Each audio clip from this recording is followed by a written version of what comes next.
Only I say things have been strangely born. The gracious Duncan was pitied of Macbeth. Mary, he was dead. Who cannot want the thought how monstrous it was for Malcolm and for Donalbain to kill their gracious father? Damn it, fact! How it did grieve Macbeth. Did he not straight in highest rage the two delinquents tear, that were the slaves of drink and thralls of sleep? Was not that nobly done? Aye, and wisely too, for it would have angered any heart alive to hear the men deny it. So that I say he has borne all things well, and I do think, had he Duncan's sons under his key, and as it please heaven he shall not, they would find what it were to kill a parent. So should flee on't. But peace, for from broad words, and 'cause he failed his presence at the tyrant's feast, I hear Macduff lives in disgrace. Sir, can you tell where he bestows himself? This son of Duncan, from whom this tyrant holds the due of birth, lives in the English court, and is received of the most pious Edward, with such grace that the benevolence of fortune nothing takes from his high respect.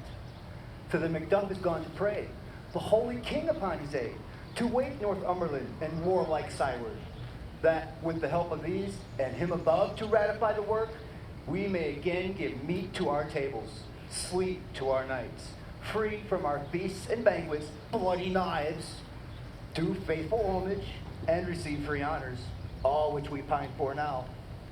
And this report has so exasperated the king that he prepares for some attempt of war. Sent he to Macduff? He did, and with an absolute, "Sir, not I," the cloudy messenger turns me his back and hums, as who shall say, "You'll rule the time," that clocks me with this answer. And that well might advise him to a caution, to hold what distance his wisdom can provide. Some holy angel fly to the court of England and unfold his message ere he comes, that a swift blessing may soon return to this our suffering country under a hand accursed. I'll send my prayer with him.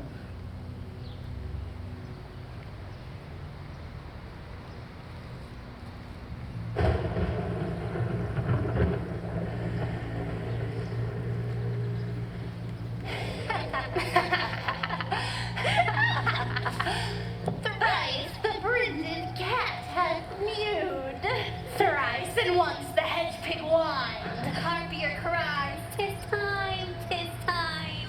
Round about the cauldron go, in the poisoned entrails throw.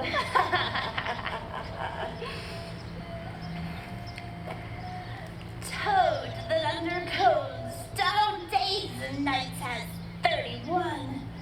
Sweltered venom sleeping got, boil thou first in the chowdered pot. Double, double toil and trouble, fire burn and cauldron bubble. Fillet of a fenny snake, in the cauldron boil and bake. I've Newton toe of frog, wool of bat and tongue of dog. Adder's fork and blind worm's sting, lizard's leg and owlet's wing. For a charm of powerful trouble, like a hell broth boil and bubble. Double, double toil and trouble, fire burn and cauldron bubble. Scales of dragon, tooth of wolf, witch's mummy, maw and gulf of the ravine salt sea shark, roots of hemlock digging in thy dark, liver of blaspheme shrew, gall of goat and slips of dew, silvered in the moon's eclipse, nose of Turk and Tartar's lips, finger of birch-strangled bait, ditch delivered by a drab, make the gruel thick and slab, and there too a tiger chaldron, for the ingredients of our cauldron. Double, double toil and trouble, fire burn and cauldron bubble. Add in a baboon's blood, and then the charm is firm and good. By the pricking of my thumb, something wicked this way comes. Open, locked, whoever knocks! How now, you black and secret midnight hags? What is it you do? A deed without a name. I conjure you by that which you profess, however you are to know it. Answer me! Though you untie the winds and let it fight against the churches, answer me what I ask! Speak, demand, will answer. Say if thou hadst rather hear from our mouths or our masters. Call him! I'll see him! Pour in sow's blood that had eaten her 9 pharaoh.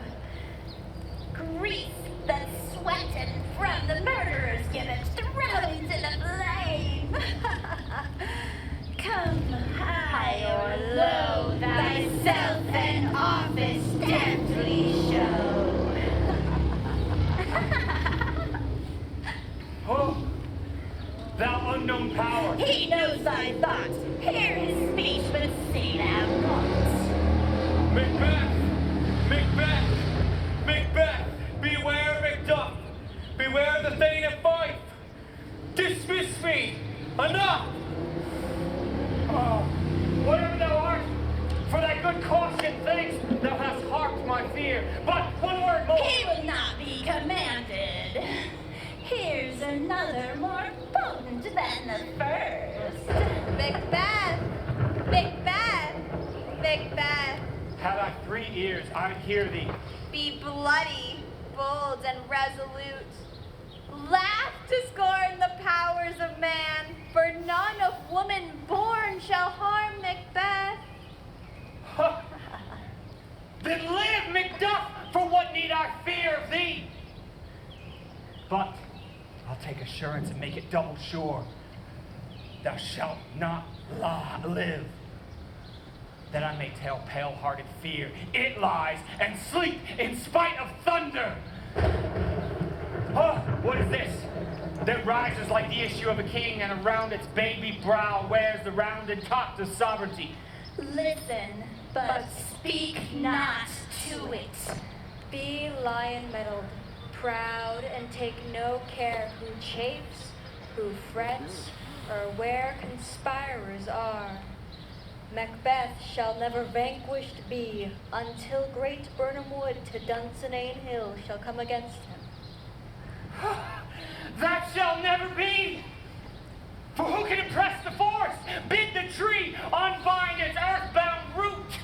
Oh, then rise, rebellious dead, never till the wood of Burnham rise, and our high place Macbeth will live the lease of nature and pay his breath to time and mortal custom. But answer me one question, if thou art can tell as much, will Banquo's issue ever reign in this kingdom? Seek to know no more. Satisfy me! I will know, and if you do not answer, a curse fall upon thee. Answer me what I ask. Show his eyes and grieve his heart. Come like shadows, so depart.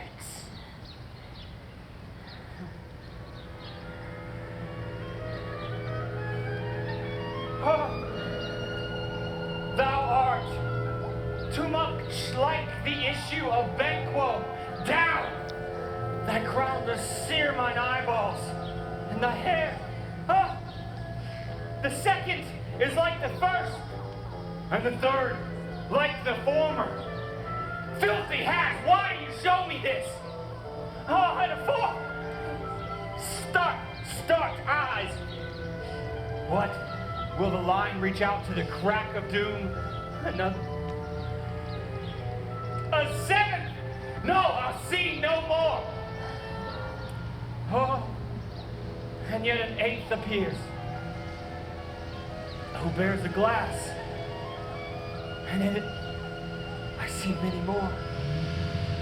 And some twofold balls and treble scepters carry. Oh! Horror! Horror! I see it is true. For the blood-boltered Banquo smiles upon me and points at them for hers.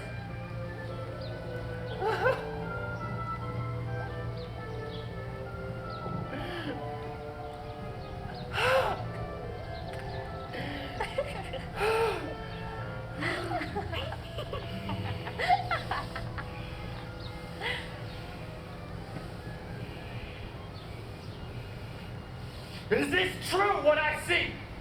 Aye, sir, all this is so, but why stands Macbeth thus amazedly? Come, sisters, cheer me up his sprites and show the best of our delights. I'll charm the air to give a sound while you perform your antic round, that this great king may kindly say our duties did his welcome pay.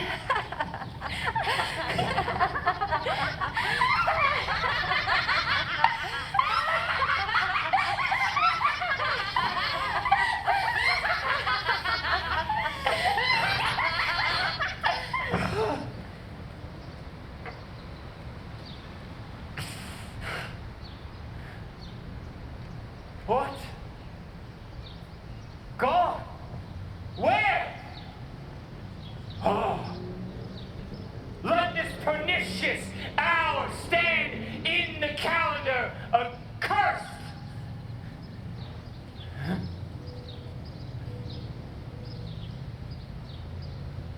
Wherefore art thou? Come in. What is your gracious will? Saw you the weird sisters?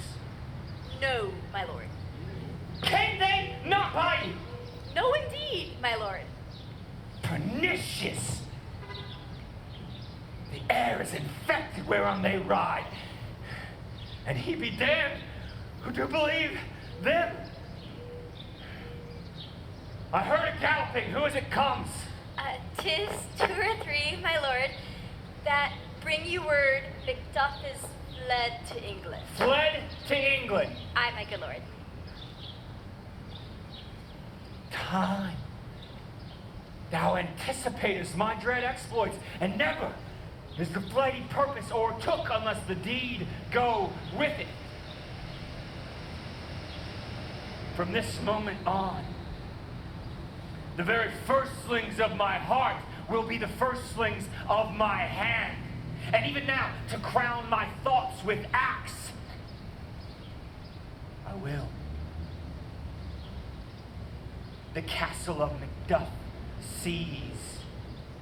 Surprise it! That castle of Fife, and give over to the edge of the sword his wife, his babe, and all unfortunate souls that trail him in his line. No more boasting like a fool. This I'll do before my purpose cool. And no more sights! Where are these men? Take me to them.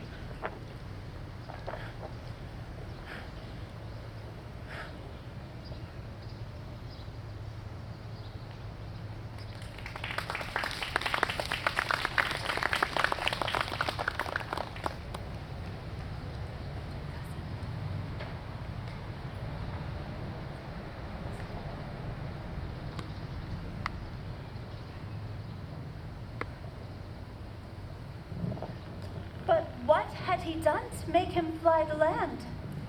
You must have patience, madame. He had none. His flight was madness. When our actions do not, our fears do make us traitors. You know not whether it was his wisdom or his fear. Wisdom? To leave his wife, to leave his babes, his mansion and his titles in a place from whence himself does fly? He loves us not. He wants the natural touch. For the poor wren, the most diminutive of birds, will fight her young ones in her nest against the owl. All is the fear and nothing is the love, as little is the wisdom when the flight so runs against all reason. My dearest coz, you must have patience. I pray you school yourself. But for your husband, he is noble, wise, judicious, and best knows the fit to the season. I dare not speak much further, but cruel are the times when we are traitors and do not know ourselves.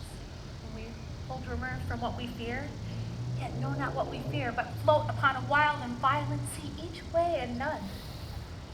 I take my leave of you. Shall not be long, but I'll be here again. Things at their worst will cease, or else climb up to what they were before. My pretty cousin, blessings upon you.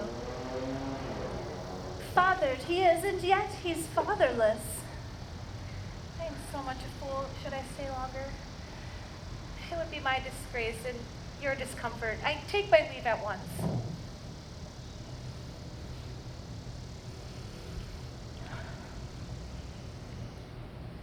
Sira, your father's dead, and what will you do now? How will you live? As birds do, Mother. What, with worms and flies? With what I get, I mean, and so do they. Poor bird. Thou wouldst never fear the net, nor lime, the pitfall, nor the gin. Why should I, Mother? Poor birds they're not set for. My father is not dead for all you're saying. Yes, he is dead. Now how wilt thou do for a father? Nay, how will you do for a husband? Why, I can buy me 20 at any market. Then you'll buy him to sell again. Oh, thou speakest with all thy wit, and yet i' faith with wit enough for thee. Was my father a traitor, Mother? Aye, that he was. What is a traitor? Why, one who swears and lies. And be all traitors that do so? Every one that does so is a traitor and must be hanged. And must they all be hanged that swear and lie? Every one. Who must hang them? Why, the honest men. Then the liars and swearers are fools, for there are liars and swearers enough to beat the honest men and hang up them. Now God help thee, poor monkey. But how wilt thou do for a father? If he were dead, you would weep for him. If you would not, it were a good sign that I should quickly have a new father. Poor prattler, how thou talk'st. Bless you, fair dame. I am not to you known, though in your state of honor I am perfect. I doubt some danger does approach you nearly. Be not found here, hence with your little ones. Heaven preserve you. I dare abide no longer. Whither should I fly? I have done no harm. But I remember now. I am in this earthly world where to do harm is often laudable, to do good sometime accounted dangerous folly. What are these faces? Where is your husband? I hope in no place so unsanctified where such as thou mayest find him. He is a traitor. Thou liest, thou shag-haired villain! You say? Young brave! He has killed me, Mother! Run away, I pray you! Murder!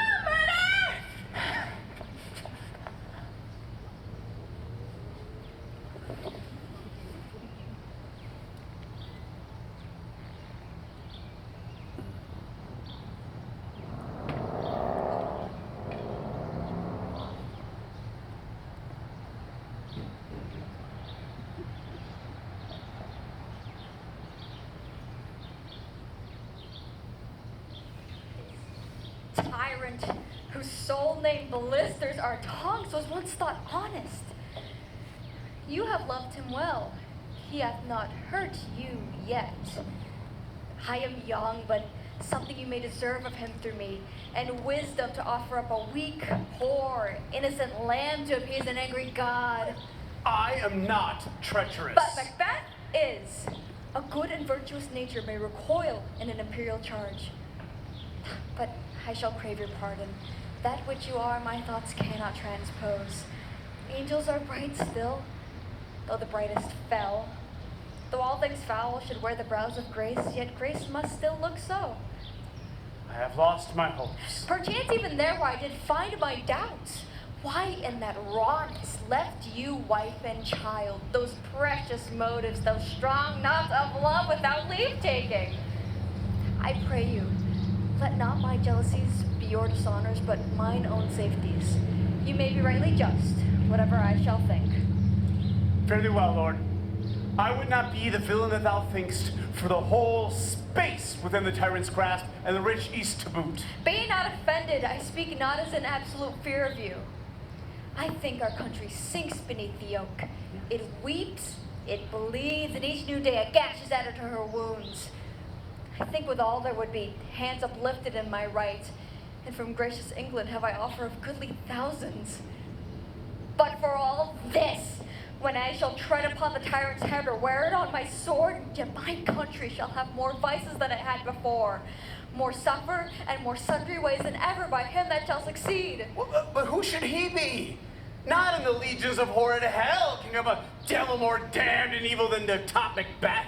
I grant him bloody, luxurious, avaricious, false, deceitful, sudden, malicious, smacking of every sin that has a name. Boundless intemperance in nature is a tyranny. It hath been the timely emptying of the happy throne and the fall of many kings. But yet, fear not to take upon you what is yours. If such a one be fit to govern, speak. I am as I have spoken. Fit to govern? Ah, nation miserable with an untitled tyrant bloody sceptered. Wilt thou see thy wholesome days again? Thy father was a most sainted king. The queen that bore thee, more oftener upon her knees than on her feet, died every day that she lived. Thou, fare thee well. Macduff, this noble passion, child of integrity, hath from my soul wiped the black scruples, reconciled my thoughts to thy good truth and honor. Devilish Macbeth hath sought to win me into his power, but God above deal between thee and me. I am thine and my poor country's to command. Whither indeed, before thy here approach, old Cyward with 10,000 warlike men already at a point was setting forth. Now will together, and the chance of goodness be like our warranted quarrel. Why are you silent? Such welcome and unwelcome things at once. It is hard to reconcile. Who goes here? My countryman, but yet I know him not. My ever gentle cousin. Welcome hither. I know him now. Good God, the times remove the means that makes us strangers. Sir, amen. Stand Scotland where it did? Alas, poor country, almost afraid to know itself, cannot be called our mother, but our grave, where nothing but who knows nothing is once seen to smile, where sighs and groans and shrieks rend the air, are made not marked, where violent sorrows become modern ecstasy. Dead men's knell is there scarce asked for who, and good men's lives expire before the flowers in their caps, dying or ere they sicken. Oh, relation, too nice of him, too true. What's the newest grief? That of an hour's age doth miss the speaker. Each minute teems a new one. How does my wife? Why, well, And all my children? well, too. Be not niggard of thy speech. How goes it, man? They were all well at peace when I did leave them. When I came hither to transfer the tidings, which I have heavily borne, there ran a rumor of many worthy fellows that were out, which was to my belief witness the rather, for I saw the tyrant's power afoot. Now is the time of help. Your eye in Scotland would create soldiers, make our women fight to doff their dire distresses. Be it their comfort, we are coming thither. Gracious England hath lent us good Cyward and 10,000 men, an older and a better soldier none that Christendom gives out. Would I could answer this comfort with the like. But I have words that should be howled out in the desert air, where no hearing would latch them.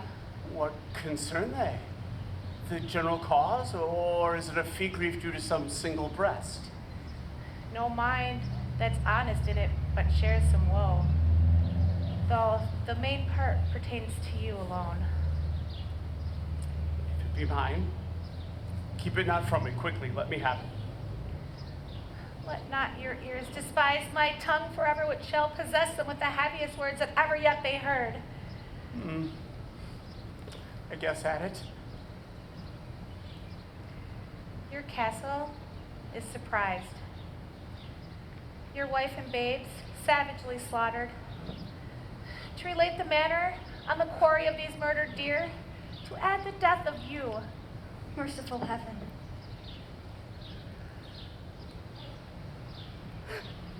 What man. Ne'er pull your hat upon your brows, give sorrow words. The grief that does not speak whispers the overwrought heart and bids it break. Where are my children too? Wife, children, servants, all that could be found. Oh, I must be from thence. My wife killed too. I have said, Be comforted. Let's make us medicines of our great revenge to cure this deadly grief. He has no children. All my pretty ones. Did you say all? Oh, Hellkite. Oh, my pretty chickens had their dam in one fell swoop. Dispute it like a man. I will do so. But I must also feel it as a man. I cannot but remember when such things that were the most precious to me. Would heaven look on and not take their part? Oh, sinful Macbeth, they were struck for thee. Not that I am not for their own demerits, but for mine fell slaughter on their souls. Oh, heaven help them now. Be this the whetstone of your sword. Let grief convert to anger. Blunt not the heart, enrage it. I can play the woman with mine eyes, or the braggart with my tongue. But gentle heavens, cut short all intermission. Bring thou this fiend of Scotland within my sword length, set him, and if he escape, heaven forgive him too. This tune goes manly. Come, go we to the king. Our power is ready. Our lack is nothing but our leave. Macbeth is ripe for shaking, and the powers above put on their mortal instruments. Receive what cheer you may. The night is long that never finds the day.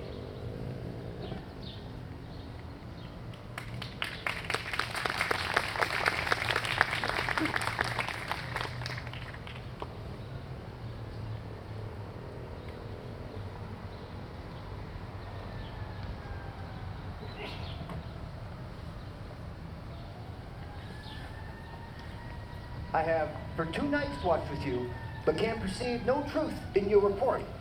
When was it she last walked? since His Majesty went into the field, I've seen her rise from her bed, throw her nightgown upon her, open her closet, take forth paper, fold it, write upon it, read it, afterwards seal it, and yet again return to bed, all while in a most fast sleep. A great perturbation of nature, to receive at once the benefits of sleep and do the effects of watching. In this slumbery agitation, besides her walking and other actual performances, what was it she last spoke? That, sir, which I will not report after her. You may to me, and most me you should. Neither to you nor anyone, having no witness to confirm my speech. Lo you, here she comes. This is her very guise, and by my life fast asleep. Observe her, stand close. How came she by that light? Wide stood by her. She has light by her continually, 'tis her command. You see? Her eyes are open. Aye, but their sense is shut.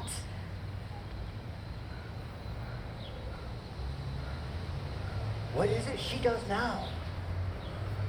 Look how she rubs her hands. It is an accustomed action to seem thus washing her hands. I've known her to continue this in a quarter of an hour. Yet, here's this thought. Hark, she speaks. I will set down what comes from her to satisfy my remembrance more strongly.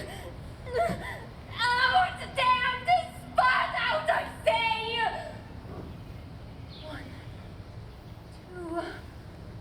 Why, then 'tis time to do it. Hell is murky! Fie, my lord, fie! A soldier and afeard! What need we fear who knows it when none can call our valor to account? Do you mind Yet, who would have thought the old man to have had so much blood in him. Do you mark that? Pain of I had a wife. Where is she now? Will these hands never be clean? No more of that, my lord, no more of that. You mar all with this darting. Go to. Go to. You have known what you should not know. She has spoke what she should not, I'm sure of that. Heaven knows what she has known. Here's the smell of the blood still. All the perfumes of Arabia will not sweeten this little hand. What a sigh is there. The heart is sorely charged. I didn't have a heart like that in my bosom for the dignity of a whole body. Well, well, well. May God it be, sir. This disease is beyond my practice. Yet I have known those who have walked in their sleep and died horribly in their beds. Wash your hands. Put on your nightgown. Look not so pale. I tell you yet again, Banquo's buried. She cannot come out her grave. Even so? To bed. To bed. There's knocking at the gate!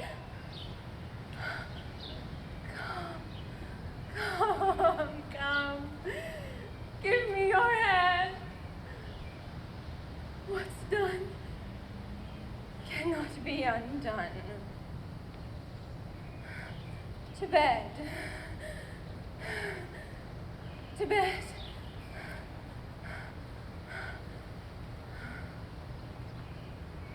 To bed. Will she go now? To bed? Directly.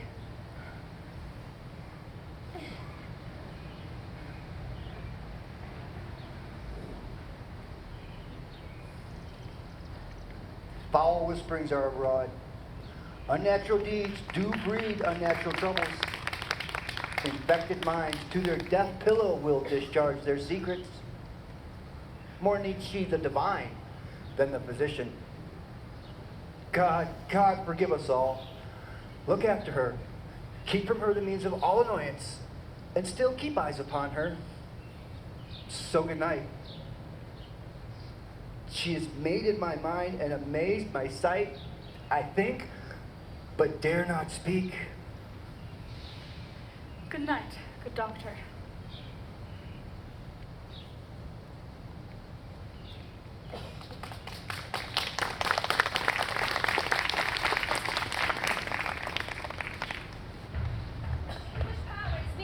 Led on by Malcolm, his uncle Syward, and the good Macduff. Revenges burn in them, for their dear causes would to the bleeding and the grim alarm excite the mortified man. Near Burnham Wood shall we well meet them. That way are they coming? Who knows if Donalbain be with his brother? For certain, sir, he is not. I have a file of all the gentry. There is Syward's son and many unrough youths that even now protest their first of manhood. What does the tyrant? Great Dunsinane, he strongly fortifies. Some say he's mad. The lesser hate him call it valiant fury, but for certain he cannot buckle his distempered cause within the belt of rule. Now does he feel his secret murder sticking on his hands? Now minutely revolts, upbraid his faith breach. Those he commands move only in command, nothing in love. Now does he feel his title hang loose about him like a giant's robe on a dwarvish thief. Who then shall blame his pestered senses to recoil and start when all that is within him does condemn itself for being there? Well, march we on. Give obedience where 'tis truly owed. Meet we the medicine of this sickly wheel, and pour we ourselves in its country's purge, each drop of us. Or so much as it needs, to dew the sovereign flower and drown the weeds. Make we our march to Burnham. To Burnham!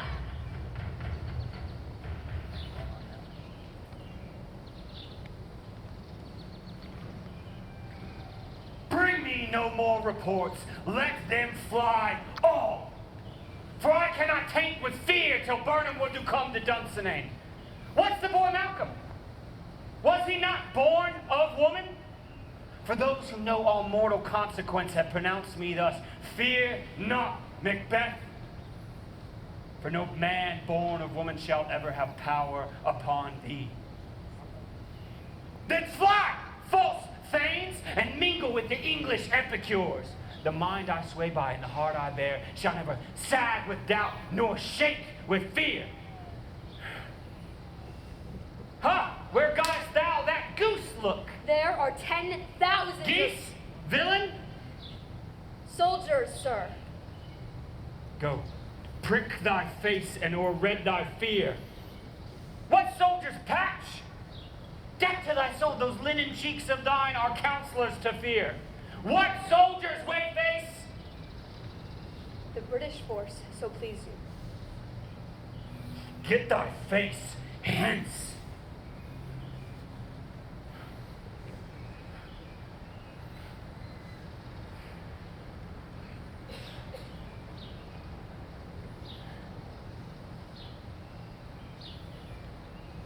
Satan! I am sick when I do behold. Satan, I say! I've lived long enough.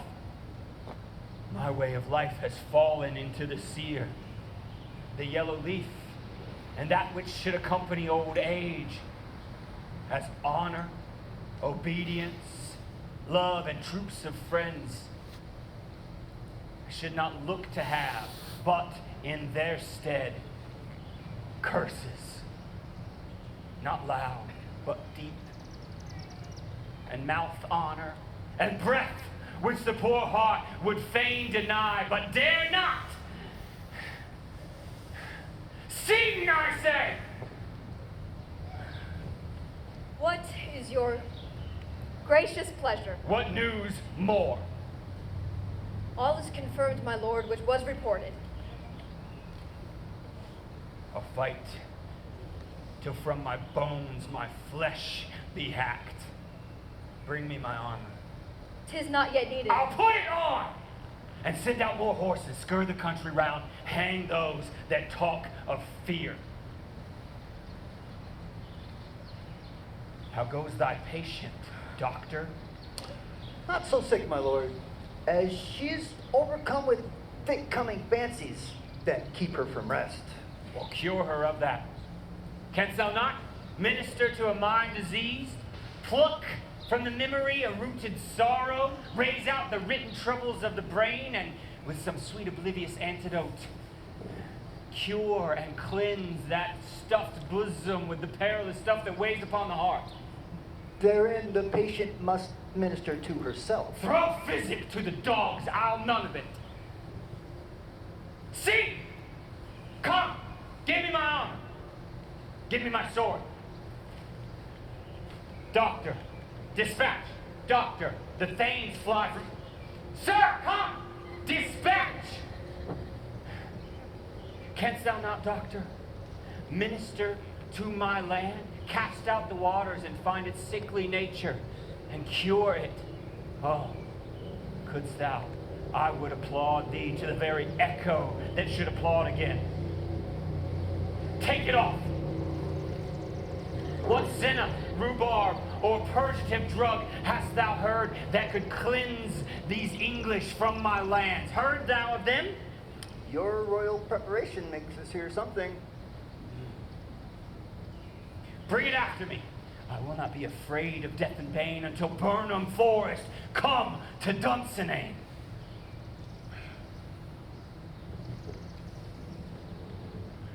Were I from Dunsinane away and clear, prophet again shall hardly draw me here.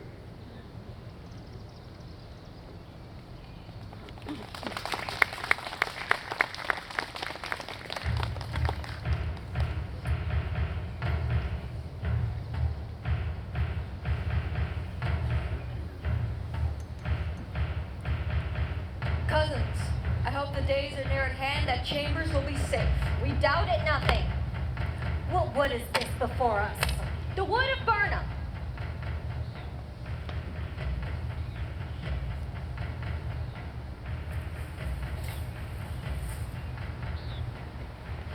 Let every soldier hew him down a bough and bear it before him. Thereby shall we shadow the numbers of our host and make discovery ere report of us. It Shall be done. We learn no more than the confident tyrant and domineering still keeps. He'll let us set upon it before it is done. 'Tis his main hope, for where there is advantage to be given, both more and less have given him the revolt, and none serve with him but constrained things whose hearts are absent too. Let our just censures attend the true event, and put we on industrious soldiership. The time approaches when due decision makes known what we say we have and what we own.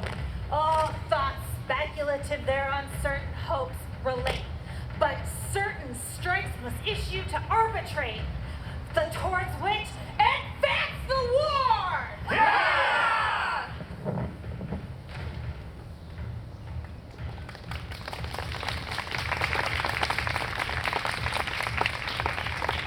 Hang out our banners on the outward walls. The cry is still, they come. Our castle will laugh a siege to scorn.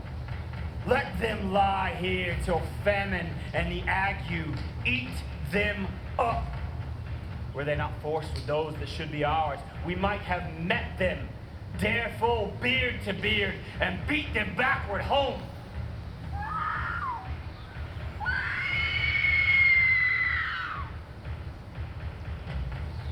What is that noise? The cry of woman, my good lord.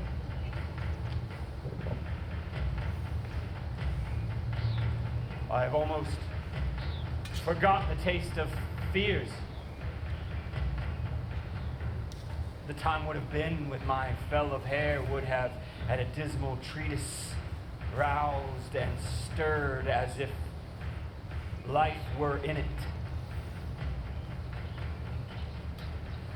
No, I have supped full of horrors and direness familiar with my slaughterous thoughts cannot once start me.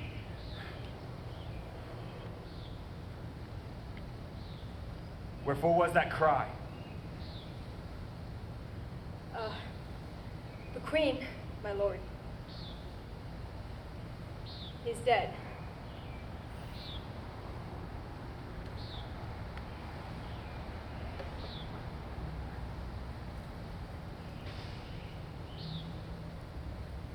She should have died hereafter. There would have been a time for such a word. Tomorrow. And tomorrow. And tomorrow. Creeps in this petty pace from day to day to the last syllable of recorded time. And all of our yesterdays have lighted dusty fools their way to death.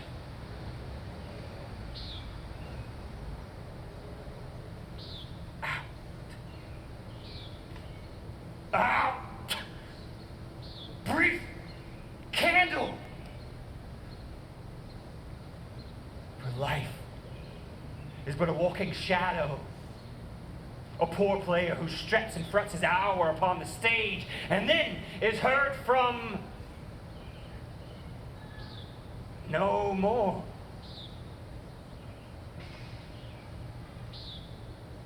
It is a tale full of sound and fury told by an idiot, signifying nothing.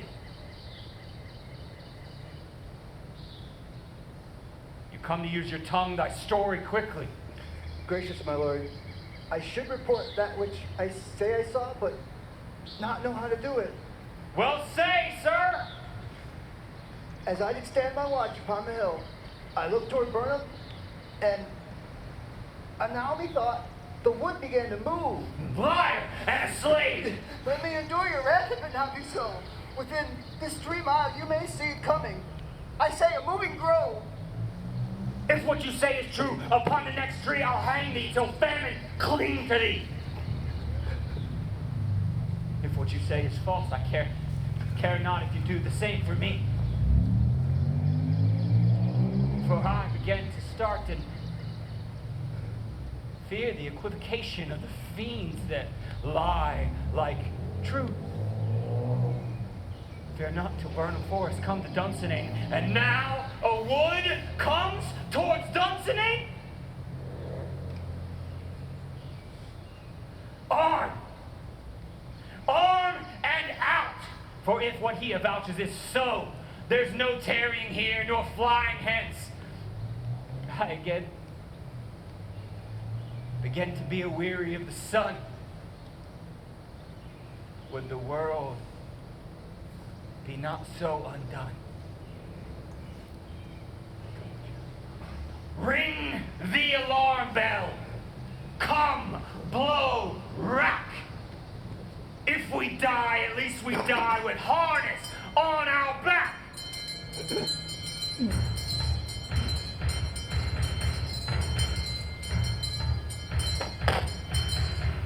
Now near enough. Your leafy screens throw down and show like those you are. You, worthy uncle, shall with my cousin, your right noble son, lead our first battle. Worthy Macduff and we shall take upon us what else remains to do, according to our order. Fare thee well. Do we but find the tyrant this night, and if we cannot fight, let us be beaten. Make all the trumpets speak. Give them all breath. Those clamorous harbingers of blood and death! Yeah!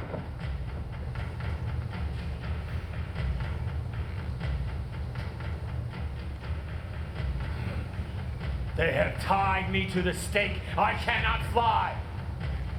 But bear-like I must fight the course. Who's he that is not born of woman? Am I to fear them or none? What is thy name? Oh, that would be a fear to hear it. No, though thou callest thyself a hotter name than any is in hell. My name's Macbeth. The devil himself could not pronounce a title more hateful to mine ear. No, nor more fearful. Thou liest, abhorred tyrant. With my sword I'll prove the lie thou speakest.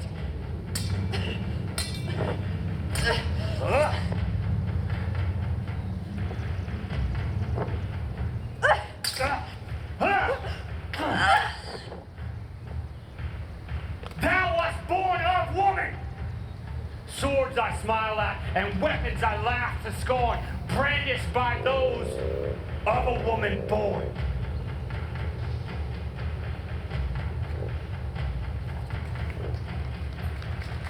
Make the noises! Tyrant! Show thy face! If thou be slain, and with no stroke of mine, the ghosts of my wife and children will haunt me still. Cannot bear to stretch at wretched kerns, whose arms are hard to bear their staves. Either thou, Macbeth, or else my sword with an undeeded edge I sheathe again undeeded. By that great clatter, one of the highest of notes he's brooded. Let me find him fortune, and more I beg not. This way, my lord. The castle's gently rendered. The tyrant's men do fight on both sides, but the thanes do fight bravely in this war. Such a great dame is easily bought. We have met with foes that strike beside us. Enter, sir, the castle.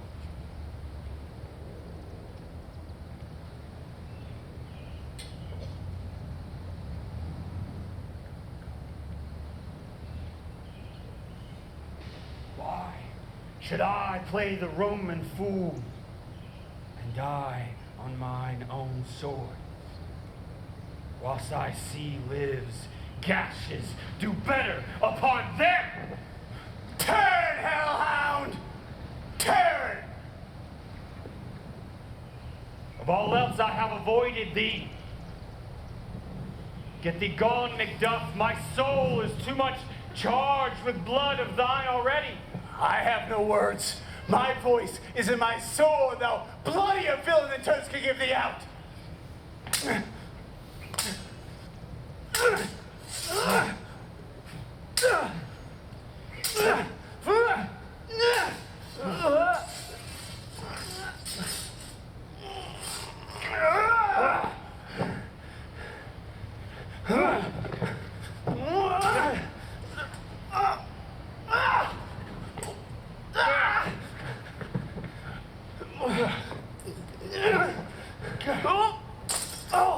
Thou losest labor. As easy mayest thou the entrenchant air, impressed with thy keen sword, as make me bleed. Let fall thy blade on vulnerable crest, for I bear a charmed life which must not yield to one woman born. To spare thy charm, and had the angel thou still hast served tell thee that Macbeth was from his mother's womb untimely ripped. Accursed be the tongue that tells me so. For I have cowed my better part of man. And be these juggling fiends no more believed, who palter with us in a double sense, who make the word of promise to our ear, and break it to our hope.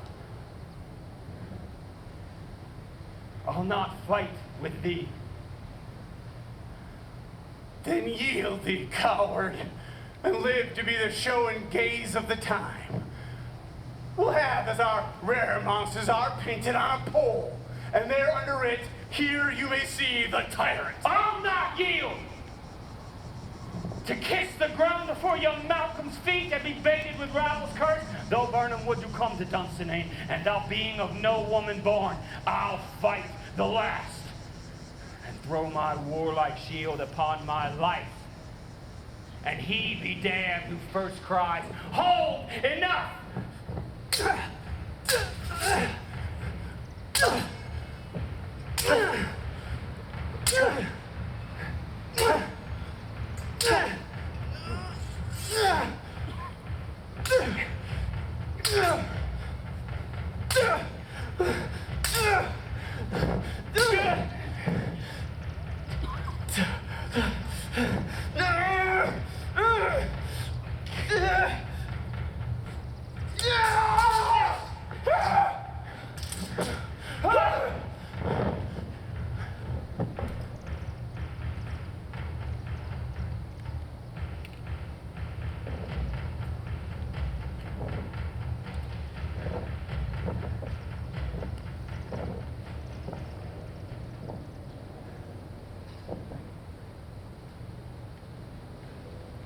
I hope the funds we missed were safe arrived.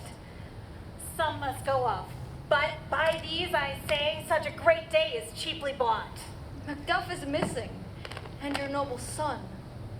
Your son, my lord, has paid a soldier's debt. He lived, but only to be a man, which no sooner had his prowess confirmed in the unshrinking station where he fought, but like a man, he died. So he's dead? Aye, and taken off the field. Your cause for sorrow must not be measured by his worth, for then it hath no end. He had his hurts before it? Aye, in the front. God's soldier be he. Should I have as many sons as I have hair, I would not wish them a fairer death. And yet so, his null is null. He's worth more sorrow, and that I'll spend for him. He's worth no more. They say he parted well and he paid his score. So, God be with him. God be with him. Oh, here is newer comforts. Hail, King, for so thou art. Behold, the usurper's cursed head. The time is free. I see thee compassed with thy kingdom's jewel, whose salutation they say in their mind, whose voices I do desire aloud with mine. Hail, King of Scotland! Hail, King of Scotland!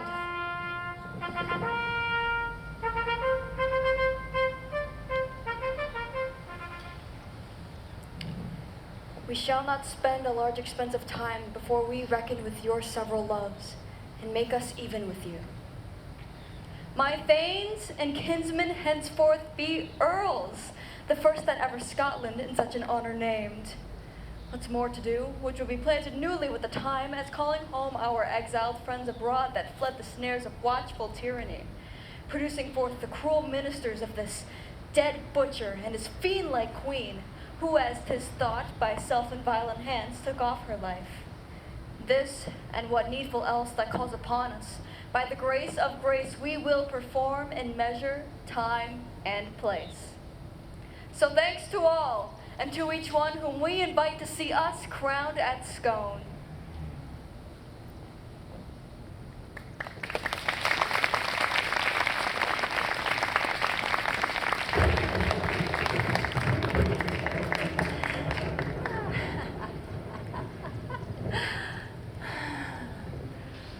When shall we three meet again?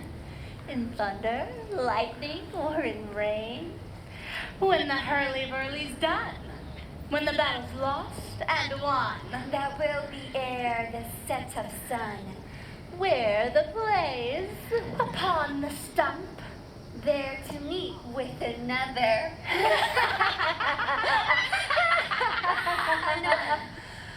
fair is foul and foul is fair. Hover through the fog and the filthy air.